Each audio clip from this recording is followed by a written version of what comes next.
Back with you for another edition of SVG Sports Tech On Demand. Brandon Costa from Sports Video Group here with you, joined by Ken Haren. He is Director of Product Management for Telestream. Ken, great to see you. We're used to seeing you around this time of the year at NAB. Wish it were under better circumstances, but still great to see you otherwise. Hope you and your loved ones are holding up and doing well. Yeah, thanks. Everyone's safe and sound here. So good to see you, Brandon. Good. Glad to hear it. So we're pretty deep into this now. At the time of this recording, we're about 4, maybe 5 weeks in on stoppages based on, depending on where you're coming from. But how and in what ways has Telestream, which is typically supporting OTT providers, in which ways have you guys as a company needed to pivot at all in light of the shutdowns that have come in the light of the coronavirus pandemic?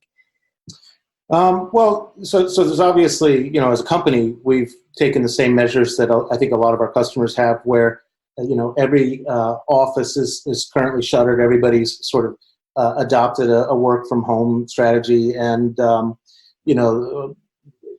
we've done a double down on investment in online collaboration tools, et cetera, to keep, sort of remaining productive during this time. As far as, from a business continuity standpoint and sort of engaging with our customers, if anything, there's almost been, a lot of our products and offerings have been over the last couple of years migrating to cloud. We've been doing a lot of service launches inside of our Telestream cloud service and enabling our customers to take advantage of our products and services in more of a virtual capacity as it was. And I'd say if there's a major change in terms of the landscape of where we're sort of headed as a result of all this, it has been just accelerating some of that work. And that's largely being driven by our customers who are, quite frankly, doing the same thing that we're all doing, which is trying to remain productive, produce high quality programming, whilst doing so with possibly new tools, certainly new approaches, new workflows, our products and services have been meeting that need for our customers. So it's been sort of a good validation of the direction we were already headed, but certainly an apparent need to accelerate into some of these areas. And it will be interesting to see when things do start returning to normal. Some of these things are just more efficient and more, enable productivity, possibly enabling more event production, for example, with all the remote production capabilities that are in here. It'll be interesting to see how that impacts programming. Would be, what kinds of programs are now worth producing because I can do everything remotely, for example.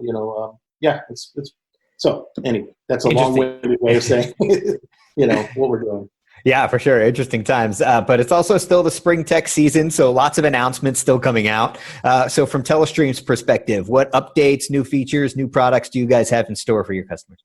Well, so a lot of what we're bringing to market have to do with sort of this virtualized cloud-enabled services. OptiQ Monitor is a big one that I've been working on, where we are taking our core monitoring capabilities from our Tech Video and IneoQuest divisions and enabling our customers to rapidly spin these up in a multi-cloud environment. So any Azure, AWS, IBM Cloud, Google Cloud data center becomes now a new monitoring point that I can deploy synthetic clients and get back sort of a real-time view, a snapshot as to how my OTT programming is being delivered in that region, with all the depth of analysis that our monitoring tools bring. So that's one of the big announcements. OptiQ Monitor is a new product announcement. We also have enhancements to almost every product line that we sell, right? So on the Wirecast side, there's been a lot of interest in, partly as a result of what's going on right now, but also just as a tool for enabling more collaborative and studio-free type of rich quality productions. This Wirecast Rendezvous product has been a big area of interest for our customers. This enables our customers to invite many contributors to a program and have them switched into the program feed coming through Wirecast. And that one Wirecast Rendezvous product is something that we're seeing a lot of interest in. And then I think probably relevant for the audience of this program, maybe more than any other single thing that we're doing, is our remote production and live edit at home workflows that we have been talking about now since the World Cup a couple years ago, and have just continuously been evolving with partners to enable live backhaul over unmanaged networks using modern delivery tools like Aspera's fast stream technology to enable live backhaul of production-ready formats. So I want to go from camera right into my edit systems. My edit systems are, remote from where the venue or where the production's taking place, and I want to do that all in a very low latency, very secure, very reliable sort of way. We've got some great solutions there that we've been iterating on and made some significant strides in. So, it's been, there's, 50, 60 different product lines at Telestream. So each one's been iterating quite a bit on where we're going with that. I would throw a plug in here real quick. Next week, actually, we're doing our NAB 2020 virtual tour. So if anybody listening on here is interested in attending, just go to telestream.net. Right there on the front of the page, you'll see a registration, and you can get in and see sort of on a product by product or session by session basis all the cool new stuff that we would have been showing in Vegas at NAB. For sure, and that'll be during NAB week, starting that week of the 20th. Correct? Oh, I'm sorry. Yes, that's correct. Yep. Yeah, cool. All right, great. I know that any of the times over the past couple of years or so that we've been fortunate enough to chat, or I've been fortunate enough to chat with you, to go back to the monitoring point.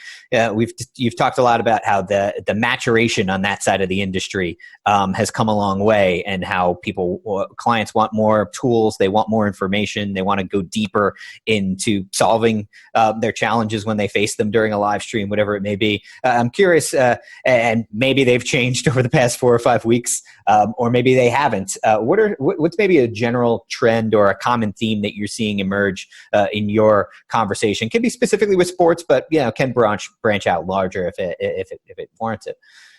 Well, I think first, I would say sports is driving a lot of the live programming that is in the marketplace, and especially that is of sufficient value that you really do need a comprehensive monitoring solution built around your deliverables, your streaming services.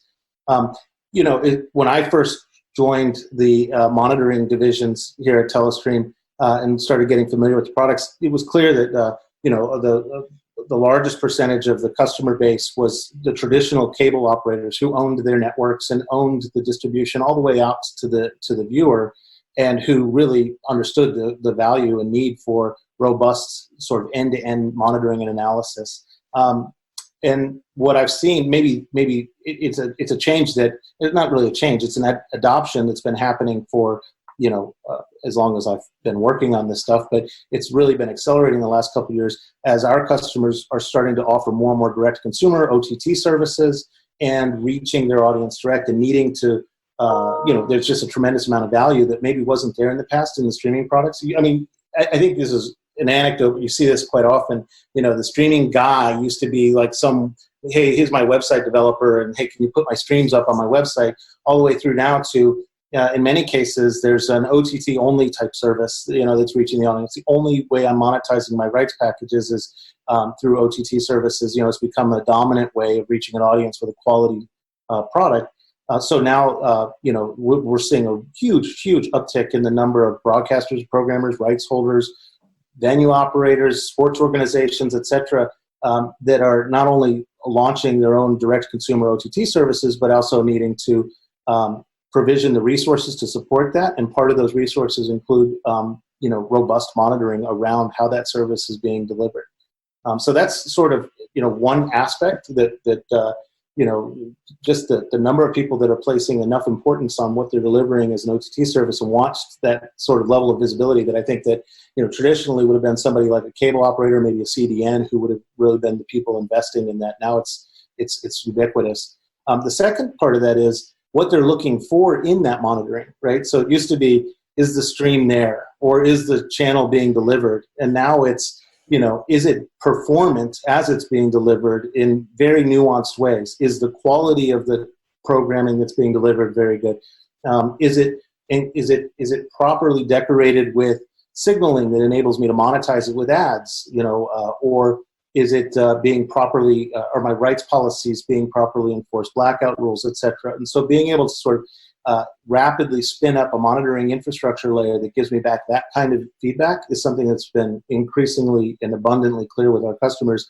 And that has been driving a lot of what we've been developing, right? So we have these really capable monitoring solutions that are sort of battle hardened, tested in the marketplace for years and years with the the big cable and sat telco operators, bringing those capabilities into a package that makes sense for channel programmers and event operators, enabling that when I don't own the network and I don't own all of the pieces necessary to reach my audience, being able to deploy that monitoring solution on demand has been, that's what's driving a lot of our innovation right now. Yeah, captivating stuff. All right, Ken, always a pleasure speaking with you. Hopefully next time it's under better circumstances. I do hope so, yeah. Looking forward to seeing you soon. Yeah, we definitely wish you nothing but the best, and thanks a lot for everything you and the company are doing to help keep sports video up and running these days. Awesome. Thank you, Brandon. All right, he is Ken Haren. He's Director of Product Management for Telestream. You can learn more about what Telestream's up to and many of the other companies that we talked to on the SVG Sports Tech On Demand series right now at sportsvideo.org.